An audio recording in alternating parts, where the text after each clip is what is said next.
आधारित आप सबके बीच में हम गीत पेश करे चलत थे।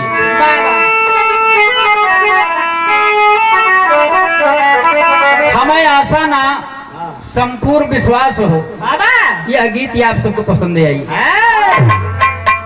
क्योंकि समय को देखते हुए हर कार्य के करे के बाद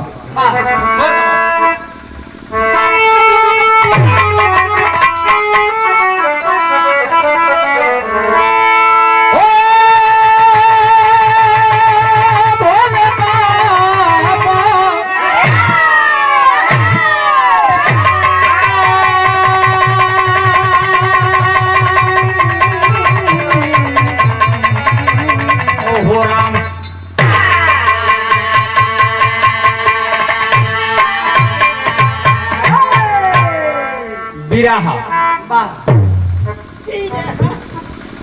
कहल गए दादा कहे कि बिरहा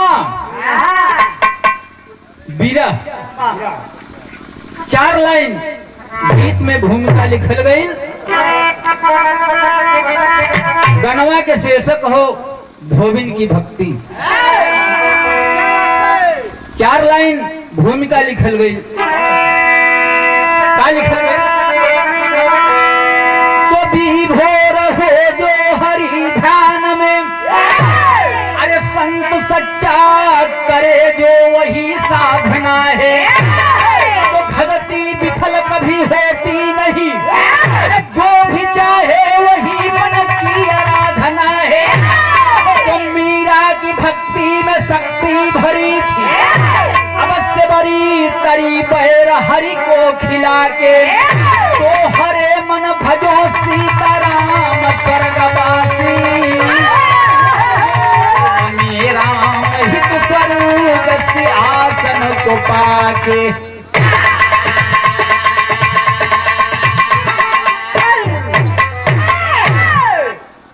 बाबूजी भक्ति में बहुत बड़ा शक्ति होला। अगर भक्त उस लायक है तो वह भगवान को बुला सकता है। भगवान तो भक्तों के ऊपर आधारित है कि मुझे अगर मेरा भक्त किसी हाल में बुलाएगा, अगर है मेरा भक्त, भगवान को मजबूर होकर आना पड़ेगा। लेकिन एक लाइन गजल हो लाल,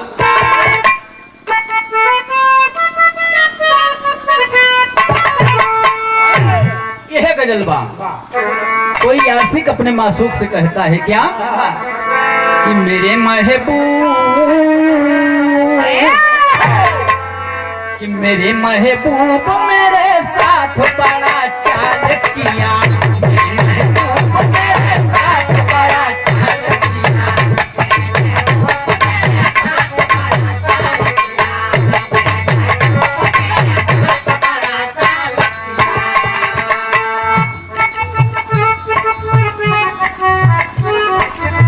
मेरे महबूब मेरे साथ बड़ा चाल किया,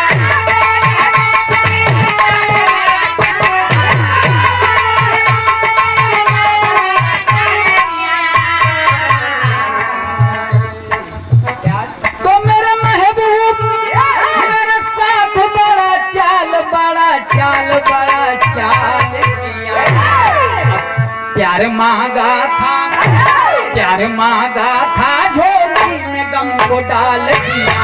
प्यार मांगा था, झोली में गम को डाल दिया।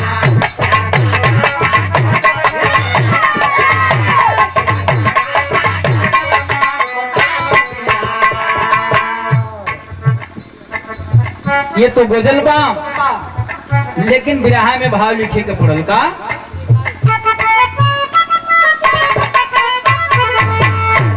किया हमें, भक्त किया हमें भगवान पास करते हैं।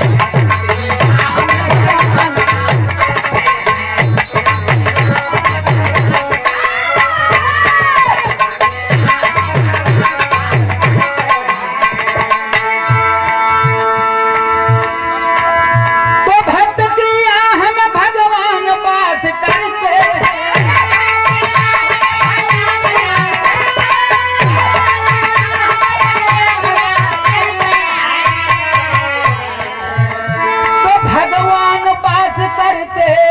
भगवान वास करते, भगवान वास करते। तो दूतन करके जो, कि दूतन करके जो दिल में प्रकाश करते हैं।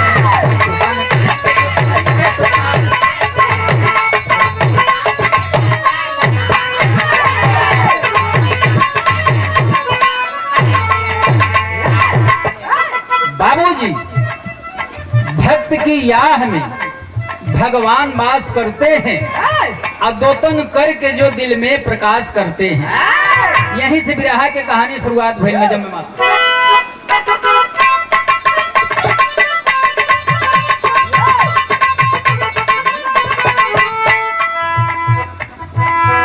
गीत में बाबूजी एक एक शब्द आप सबके समझावे के न पड़ी, समझ में आई यही का नाम बता।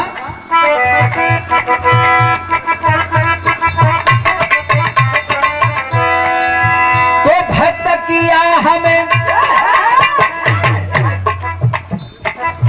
कि जैसे आए हो वैसे ही चले जाओगे, कि जैसे आए हो वैसे ही चले जाओगे। अपनी करनी पर आखिर ये कभी पछताओगे।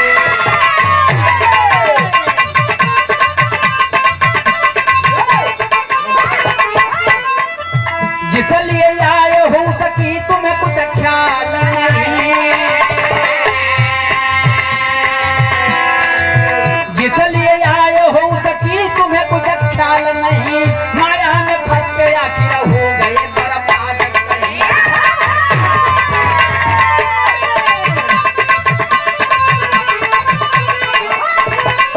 कि अब सच्चे तलो किस नींद में तुम सोए हो, सोए हो। अनमोल हीरा जो जीवन का लक्ष्य खोए हो।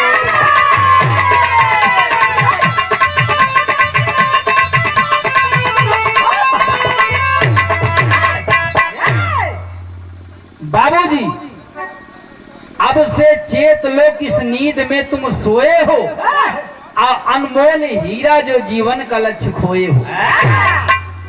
इस शरीर मिला हो तो कम से कम कुछ ऐसा काम कैला कि जैसे कि वहां जाए का रास्ता आसान हो जाए। यहाँ तो सब करते ही है जौन करेंगे बा, लेकिन वो बदे सोचा, यह बदे एक लाइन गीत लग गई।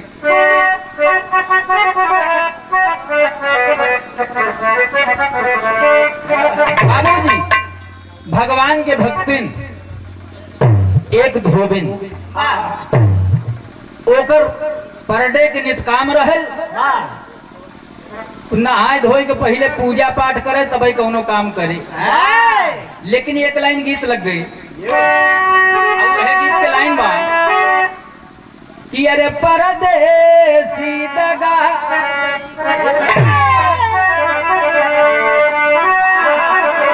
ये हो वह गीत के लाइन बा कि अरे परदेसी दगा दई के, अरे भागल रे परदेसी दगा।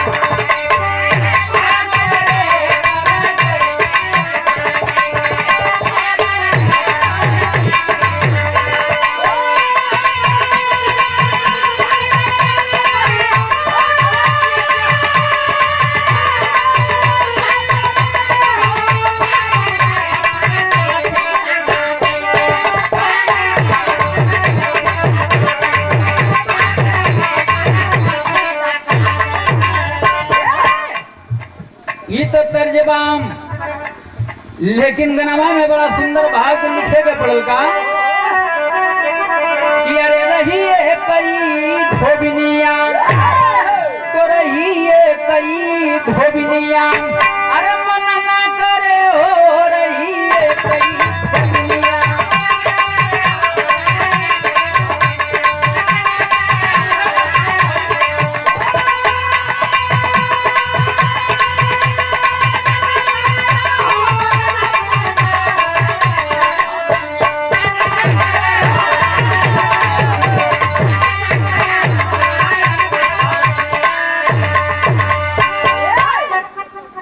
करे का बाबू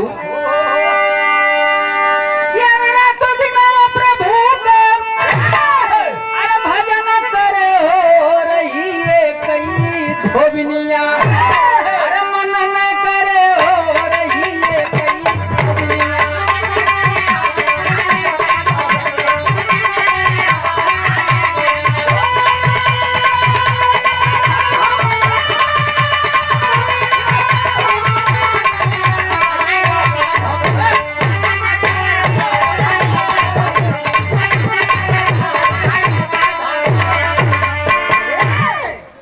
पर डे के नित्य के ओकर एक के काम रहे का रहे अरे कपड़ा धोवे जब जाए धोबी घाट हो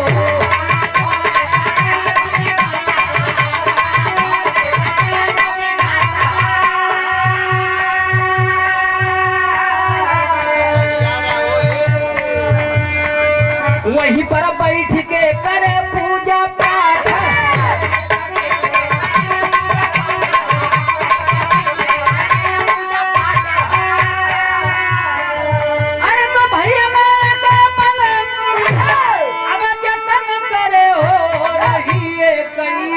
धोबिनिया अरे मन न करे हो रही है कई धोबिनिया। बाबूजी जब गदहा पे लादी लाद ले घाटे पे जब पहुँचे पहले नहाए धोए के जौन बा भगवान के पूजा करे करे बाद तब काम में अपन शुरुआत करे। यार धोबिया खुशियाए जाए कहे के ससुरी का हम रोज मना करीला लेकिन ही मानत नहीं बा। अब देखा यहीं से सर्वनाश भक्ति की शुरुआत हो बा। एक लाइन गीत लग गई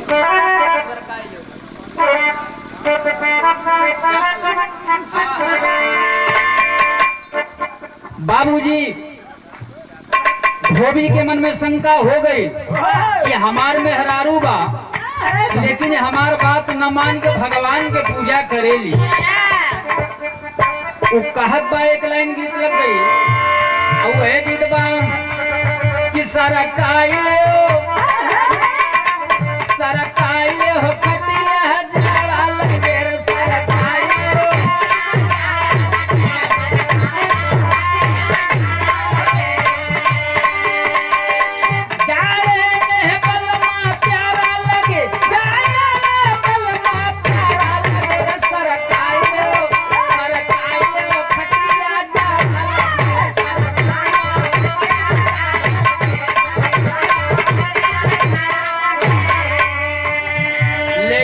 एकदम मेघा गिनाई फूल गई।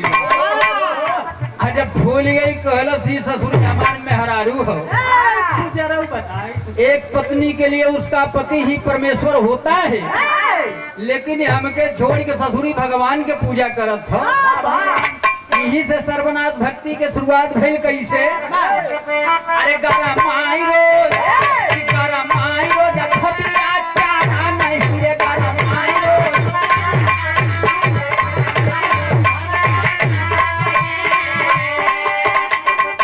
खुशियाई के कहत बा ऐसे दुल्हन संगा होए गुजारा नहीं ऐसे दुल्हन संग होए गुजारा नहीं रे गरम आई रोज धोबिया चारा नहीं रे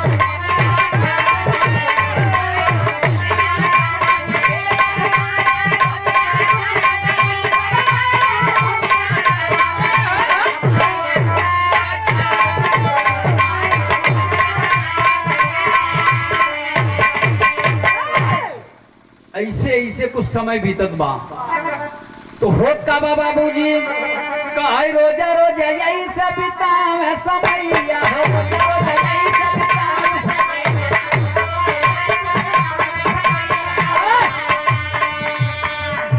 अन्य कूड़ा दबाई के बोलावे रघुरैया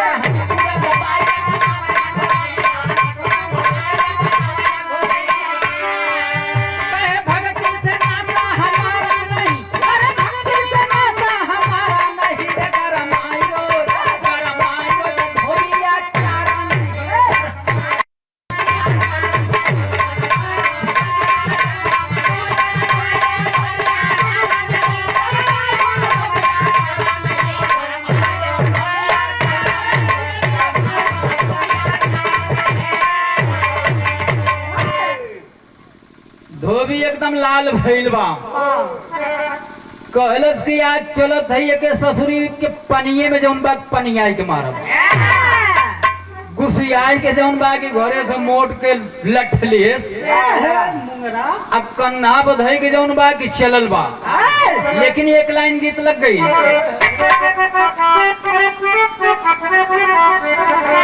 वो धोबी तो जौन बा धोबी हर गुसियाता ही बा। अब तब तक जौन बा कि धोबिन गदहा पे लाद के अब घाटे के तरफ चलल बा। अब मगन होई के अपने मने में गावत का बा। उहे गीत के लाइन बा जौन मास्टर साहब बजावत हूँ।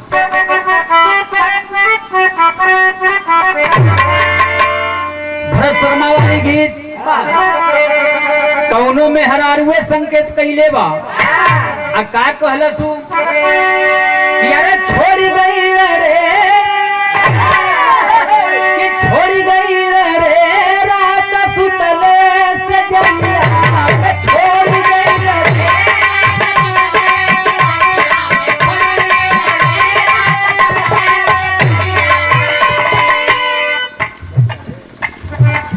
और का कहत बा देवघर बाबा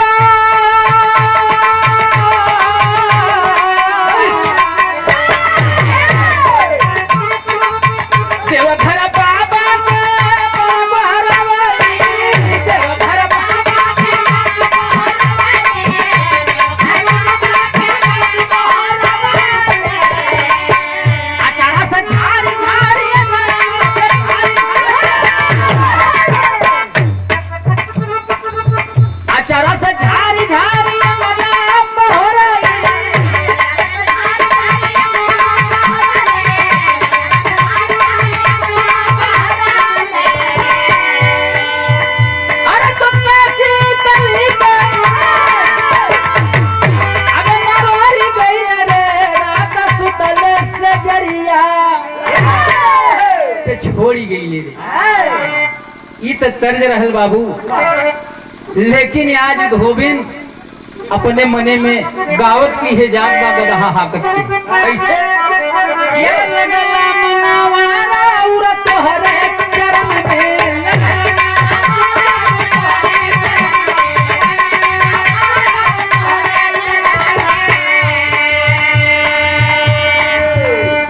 धोबिन पूजा पाठ कई के कपड़ा धोए बैठल बा।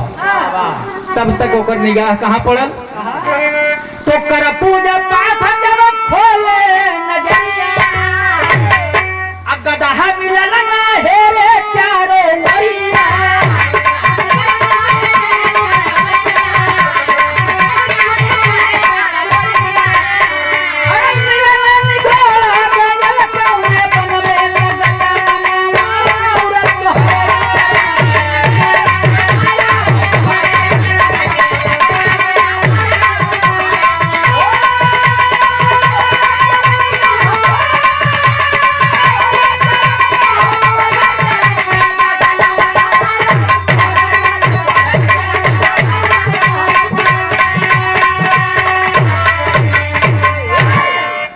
बाबूजी धोबिन जब देख कपड़ा अपन धोई के अब गदहवा ओरी देखा तो सरवा दिखाते ना वो चरत चरत जौन बा जंगले का रास्ता उठाम है। अब धोबिन परेशान की वैसे ही रोज धोबिया जौन बा की गुस्सा था।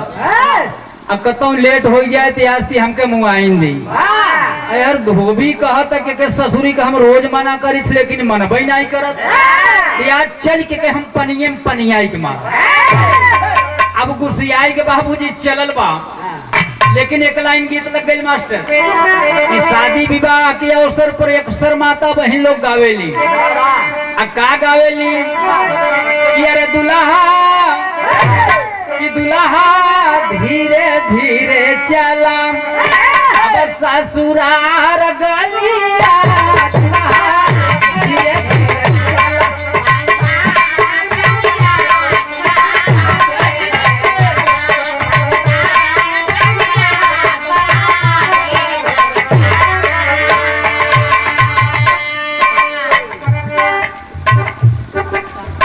जौन बा फिल्मी वाले भी गाई दे हलन कैसे कि दुल्हा अरे गाड़ी नहीं देला अब सवाल पूछिला,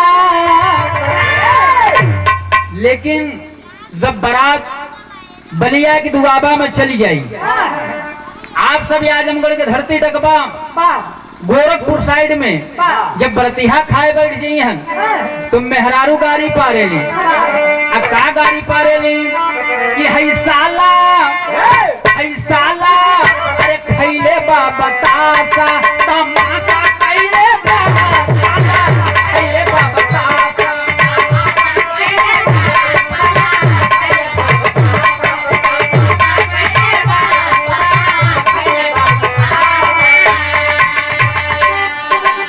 अठन्नी चवन्नी रुपया के गोल रही, जब थोड़ा सा ललकोर रही है टोकी पकड़ाई दी है। एक बाद जब कुआर रही है चवन्नी जके कहल जाते तब वो पिछवा से और एक दो बात कहेली। का कहेली? अरे पिछवा कि पिछवा लागी गई लासा तमाशा